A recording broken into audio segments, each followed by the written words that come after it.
आदित्य की सैलरी आते ही कुछ ही दिनों में गायब हो जाती थी। महीने के अंत में हमेशा उधार और तनाव बचता था। जब उसे सैलरी को काम पर लगाने का तरीका समझ आता है, बजट, 50-30-20 नियम और इमरजेंसी फंड, तब उसे एहसास होता है कि असली खजाना ज्यादा कमाना नहीं, सही तरीके से खर्च और बचत करना है। आदित्य को हर महीने की 5 तारीख को सैलरी मिलती थी। पहले हफ्ते ऑनलाइन शॉपिंग, बाहर खाना, गैजेट और अनियोजित खर्चों में उसका आधा पैसा निकल जाता था। दूसरे हफ्ते बिजली, पानी, किराया और बाकी जरूरी बिल याद आते थे। तीसरे हफ्ते से ही जेब हल्की लगने लगती और चौथे हफ्ते उधार शुरू हो जाता।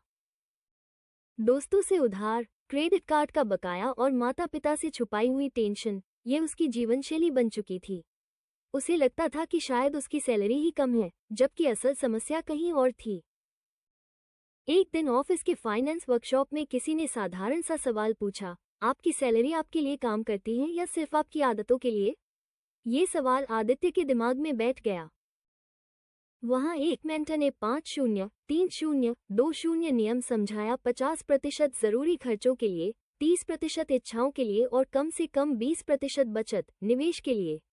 साथ ही कहा, सबसे पहले खुद को पेमेंट दो, सैलरी आते ही 20% अलग अकाउंट में डालो, बाकी बाद में खर्च करो। आदित्य ने पहली बार पेन और कागज लेकर बैठकर अपना पूरा खर्च लिखा, किराया, खाना, सफर, फोन, लोन की ईएमआई और बेवजह के छोटे छोटे खर्च। उसे लगा कि आधा पैसा तो बिना सोचे समझे निकल जाता है। उसने तय किया कि अगले महीने से सैलरी आते ही 20% अलग अकाउंट में जाएगा, 50% सिर्फ जरूरी चीजों पर और 30% ही मनोरंजन, शॉपिंग और बाकी के लिए। शुरुआत में उसे कुछ चीजें टालनी पड़ी, पर वह जानता था कि वो किसी बड़े खजाने के लिए ये कंफर्ट छोड़ रहा है। 3 महीने बाद उसके बचत अकाउंट में इतना पैसा जमा हो चुका था कि 1 महीने का बेसिक खर्च आसानी से निकल सकता था। उसने सुन रखा था कि कम से कम 3-6 महीने का इमरजेंसी फंड होना चाहिए, ताकि नौकरी या बिजनेस में झटका लगे तो जिंदगी न हिले।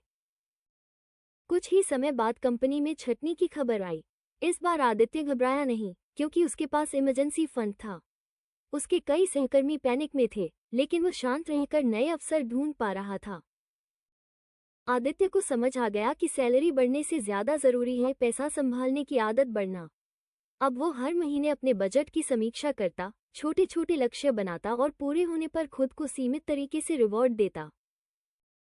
उसकी नज़र में अब असली खजाना वो बैलेंस था जो उसके अकाउंट में हर महीने मजबूत हो रहा था, क्योंकि वो जानता था कि यह सिर्फ रकम नहीं, उसकी आज़ादी और सुरक्षा का आधार है। ये कहानी सिखाती है कि सैलरी कितनी आती है, उससे ज़्यादा ज़रूरी है कि सैलरी के साथ आपका व्यवहार कैसा है। बजट, इमरजेंसी फंड और अनुशासन ही असली मनी मैनेजमेंट खजाना है।